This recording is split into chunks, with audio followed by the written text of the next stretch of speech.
Blessings, greetings, and love out there to everyone. My name is Lynn Gaffney, and I want to come on today to kind of talk briefly about meditation basics. What is it, and how can it be used to really benefit and influence your personal life on your personal journey? I get a lot of questions from folks out there that say, you know, what is meditation? How do I go about doing it? And we get so many people that come up to us, and even maybe the people that are been really seasoned and used to doing it, and they say things like, "Well, focus on your breath, tap in, all of that." And then well, it turns out you have more questions than you have answers. It's like, how do I do that? What is this breath? How do I tap in? What do I do to get myself connected and consciously connected and all of that? And so there's a lot of questions out there on meditation and how how to go about it. So I'm going to kind of break it down a little bit and hopefully that you can understand how meditation can be used to really benefit you on your personal journey. So first of all, I want to start out with the brain and how the brain works. And so the brain has three states that it can get in, three brainwave states, so to speak, right? And there's three states. There's the beta state, there's the alpha state, and then there's the theta state. Okay. The beta state sort of vibrates somewhere in the neighborhood of 15 to 30 hertz, right? It's a normal state that we walk around every day. We can be a state of awareness with that state, or we can be in a state of high stress. So it varies. So that beta state is probably our baseline state, but we're walking around in every day, right? And then there's the alpha state. The alpha state resonates somewhere in the neighborhood of 9 to 14 hertz frequency wise. So it sort of lowers the frequency, right? And that's where you start getting into meditative state. That's you feel relaxed, calm. That's your meditator state. And in this particular alpha state, you can start to, organize creativity, visualization, maybe visualize some of the things that you want to do on your journey and in your life. So that's what this state is for, right? That's your alpha state. And then there's our theta state, which really vibrates in a frequency of about 4 to 8 hertz. That's where you really tap in. You're going deep meditation. That's your deep relaxation. Um, that's where you can get problem solving. Anything that you are looking to really solve, get in that state, and it's really quick and be able to tap in to consciousness and really problem solving. And that's what we call our hypnosis state, right? And so understanding the three levels of states that we can get in, either in our day-to-day normal activities, and then when we proceed down the road of meditating, is really key to understanding the flow of energy that comes from our energy centers, right? So we know we have seven chakras, right? We have the root come all the way up to the crown and then crown back. So energy flows both ways. So it's from the root all the way up to the sacral, to the solar plexus, to the heart, to the throat, third eye, and then crown. And then information and energy comes down to us too. So that energy flow has to be fluid and state, right? And your state, your brainwave state determines, how you're interpreting or how you're reaching the level of information or the level of consciousness that you're seeking to get, you know, depending on what brainwave state you're in. And typically we're in the beta state, right? When we get triggered, when we get anxious, we get stressed, that's your beta state, right? And then at times when we can meditate, maybe get to the alpha state, start thinking about a little bit of creativity and all of that, and something happens to us. We get out of that, we start getting sort of have mental blocks about our creativity, things of that nature. And then we start thinking about the mental block, about why the mental block, instead of sort of taking ourselves back into that alpha state or the theta state that allows us to really problem solve and get us to the point of we can sort of clear those blockages, right? So that's how we can tune ourselves. That's meditation. That's pretty much the basics about meditation, how it works, because we get blocked every day. And then what really sort of gets us tuned in is breath work. breath work is very important. Now, people say, well, you have to breathe. Yeah, the breath work is very important. Well, how important is it? Breath work, you know, does a number of things. So what it does is you can breathe. You're supposed to be breathing into your diaphragm. A lot of us, that we're not really conscious and aware of it, we breathe into our lungs every day, right? And then we expand our lungs. Well, honestly, we're supposed to be breathing into our diaphragm. Diaphragm, abdomen, those nerve endings, nerves in the abdomen area that connect to straight up to the brain, which excite, the neurons in our brain, which excites our crown chakra. What it also does is when we breathe into our abdomen, it curbs our spine and allows a free flow of spinal fluid from the root all the way up to our crown. And when we breathe through our lungs, our spine is erect. And that impedes the spinal fluid that flows up to our brain. So we're supposed to be breathing through our abdomen, right? And one thing, the most important thing that breath work does, all right, as we breathe through our abdomen, more oxygen gets to our brain, right? And then what does that do? What does the brain react? Oxygen gets to our brain. Our brain sort of excites and signals the electrons in our blood to vibrate.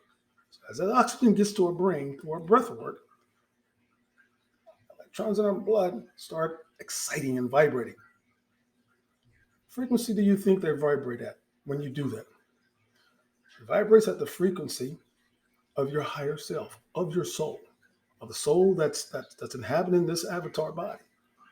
So when you do that, when you breathe through your abdomen and you work on, like getting that oxygen to the brain, it will excite those electrons in your bloodstream, and then electrons, and it allows you to vibrate at the frequency that your higher self and your soul is really functioning at, right? Because we all vibrate at a frequency, and that frequency is a unique footprint that's only ours. We vibrate at a certain frequency, right?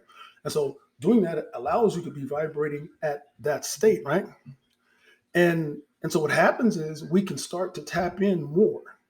Now, I get a lot of sort of answers when I ask the question, how often do you meditate, right? Every once in a while. I think in order to get to that consistent state of alpha or even theta, that's when you're going deep, right? It is important that we meditate every day. And that's my opinion, because it gets us in the practice of controlling our breathing, understanding that whatever thoughts that come running through our mind while we're meditating, let them run through, because that's versus designed for that. So those thoughts that run through, are you going to be stop and focus on the thoughts that are running through your mind? And so that takes you away from your focus on your breathing and your connection to your higher self. Or are you just going to let the thoughts just free flow? Just let them flow through and in and out. And I think that's what we want to do. So any thoughts that come, let them flow through. Right. So that allows you to continue to work on your breathing. So that's what that breathing actually does. You want to master that brain, body, heart, body connection. We go through life all the time, and our brain, our ego discerns probably most everything we do. As we tune in and get more experience with meditation, we start to understand, we start to discern things with our heart. Scientifically proven that our heart has many more neurons in it than the brain does. So the heart knows something's going to happen a full 7 seconds before it gets to the brain. So what does that tell you? Heart's tapped in a lot sooner than our brain is, right? And so if we can sort of work on that connection that needs to establish by meditating, by working on that free flow of energy that we can connect with our higher selves, that will allow us to continue to really get more experience. And then you can walk every day. You can do every day breathing from your diaphragm. It becomes natural. You can tap in a little easier. And what happens when we're finding it difficult to really connect. That means that there are some traumas or energies from traumas or something that are sort of stuck in some of our chakras that prevents the free flow of energy that needs to happen. And when that happens, you'll get to the point where, and trauma is a body will tell you what's going on. The body will tell you what's going on. If you have pain somewhere, if you have sickness or something, that's a signal that there's some energy that's stuck in your body that's rooted in trauma. Okay, and so that's what that's telling you. And let's say you're falling asleep during doing the meditation. What that's telling you is your body's telling you that you're so tired, your body's picking you for rest over meditation because your body is a great signal caller for what you need to do in your life and what you need to be really focused on. So if you're falling asleep doing meditation and consistently, that means you need to get enough rest. And for really, neuroscience, dictates that we should be getting 7 to 9 hours a night for rest, right? We should be drinking enough water to hydrate our brain. We should be eating enough fuel to really feed our brain. And then we should be really mastering that heart brain connection so that we start to discern things with our heart instead of our brain.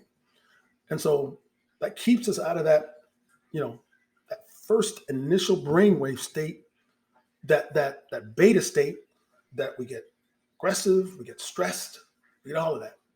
We can go to those states, and we have to understand what the lesson is about why we're triggered or why we're stressed. And how we can understand that lesson is we allow ourselves to relax. We go to that alpha or theta state during meditation to understand what the lesson is for that particular energy or emotion or thing that triggered us or made us angry. And then we can start to understand the lesson. But that cannot happen if we're not consistent at really meditating and really engage in the practice of meditation. Meditation is like any other muscle or any other going to the gym or anything else. You have to practice. You have to continually practice to really, really perfect your connection to your higher self and source. And that's the only way you're going to do it. I mean, the first, I've been meditating for 15 years. First 10 years, I was just sort of sitting and listening to music and breathing until I started, but I never stopped, right? I think I stopped for 6 months because I was really engaged in my own anger and things of that nature. But then I started back again, and I started understanding that I needed to, step by step, take the process to really understand what meditation is, understand how it affects me, what is this breathing, how is this breathing that I'm supposed to be doing, and breath work and all of that. So we know that breath work really does a number of things. It allows the curvature of the spine when you breathe through your abdomen, so it allows the spinal fluid to flow from the base of your spine up to your brain. And then one of the most important things is it actually, it signals you get more oxygen to your brain. It signals the electrons in your bloodstream to vibrate more at the frequency that your higher self is resonating at, right? Your soul is resonating at. And that's where you get that connection. That's where you get that connection that'll be able for you to tap in more times than not. Because in that sort of field of consciousness, and I talked about this on some prior videos, that field of consciousness, there is an infinite amount of energy. There's an infinite amount of information that is designed for each of us to tap into. And the only way that we can do that is to consistently perfect the art of meditation.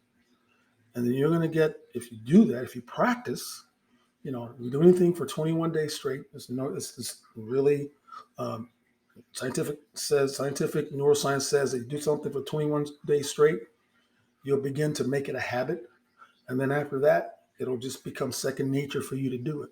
So for those of you who are, hit or miss with meditation, I urge you to do it every single day for 21 days straight.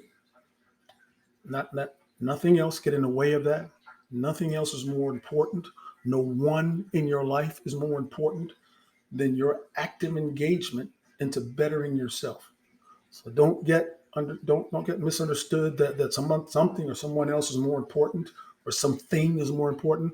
Nothing in your life is more important than your active engagement to work on yourself consciously.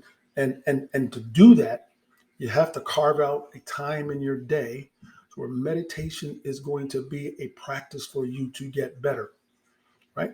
So there's some practical things that I've left you with. Your breath.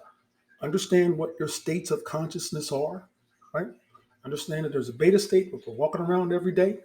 There's the alpha state that's really you're calm, you're relaxed. Most of us, when we start meditating for the first few times, the first few years, that's where we're sort of resonating at. Then when we get better and we work on releasing some of those energetic blockages and from trauma that's inside of us, and to free up the free flow of energy that's inside of us, then we have the ability to get to the theta state. That's what we can do some problem solving, hypnosis, manifestations, all of that comes when that's coming. And so we can continually be in a state of gratitude, all of that stuff. So hopefully this helped some of you who are really struggling with, well, what is this meditation? And you get people talking to you and says, well, you have to just work on your breath and all of that. Well, that's what it is. That's what breath work is. That's what breath does, right? Those are the states, the brainwave states that really sort of enable your body to really hone in on that consciousness that you need to tap into. That there's an infinite amount of information and for you and energy for you to tap into, because the spark of the creator is in every one of us, and we all just have to understand that we have to do the work internally every day on us. Do the work. We have to practice, do the work every day to get there. That nothing comes easy. It's like eating the elephant one piece at a time. And when you do that, and when you start seeing good results of it, you'll start to understand that there's certain people that have been placed in your life that are designed to uh, give you a lesson on discernment. There's a people that really, seem like they're zapping your energy and all of that because they're so um, um, depressive and nothing ever they ever say is good and all of that stuff. And then as you get in your meditative state, you get more meditation, your higher self understands you and says, well, now it's time for me to cut loose. Sometimes you're gonna have to cut cords. Sometimes it's family members, sometimes it's friends, sometimes it's coworkers, whatever it may be. But you're not going to do that if you don't actively participate in meditating every day. Because then you're going to start getting triggered. You're going to start getting upset. You're going to start doing everything else to try to mask what you really should be doing. So everything's about you. It's not about anybody else. It's not about what anybody else is doing. It's about how you are responding to what everybody else is doing, and how you can keep your harmony, how you can be manifestation, abundance, how you can do all of that. The values that was instilled inside of your parents, everything that the parents told you, all of that stuff that's entrenched in your DNA, that you can do active participatory role into getting rid of some of that stuff. Boundaries that's setting up. Um, the roles that you play currently that you're not really happy with, values and belief systems based off of what your parents taught you, all of that, expectations, all of that can be systematically rolled away if you actively participate in meditation. That's where your clarity comes from. That's where your sort of clarity of mind, your harmony, you're one with your higher self. You're vibrating at that same frequency. You're walking around, breathing from your gut, not from your lungs, all of that. So no matter what you do, and in your day, carve out some time when you can actively participate in your own personal meditation, and don't worry about how tapped in or good you are. Remember those basics. Remember the brainwave states. Remember the oxygen, what it's doing, what the design of the brain and your breath work is actually needing to do, the spinal fluid, oxygen, those nerve endings in your abdomen that are connected to your brain that that stimulate the neurons in your brain. Well, there's a bunch of ways where this breath work is critical. And so you're not just, kind of breathing for the sake of breathing. You understand that you need to actively do it and do it correctly. And then as things and thoughts and things come running through your mind during your meditative session, let them run through. Don't focus on the thoughts, because the universe thinks that if you're focusing on the thoughts, then you're not focusing on actively on improving yourself, and just let the thoughts run through. So that's going to happen all during your day. So when you're actively in that meditative zone more times a day than not, then whatever runs by you, whatever comes at you, it's just you're just existing in it, right? You're not being triggered by it. It's something that happens to you. It is what it is, and then you keep it and you deal with it, and then you throw it out, and then you roll on to the next one. And so that's what meditation does. So again, hopefully this helps you. You know, please leave comments. Love everybody. Blessings and peace, and we'll talk to you down the road.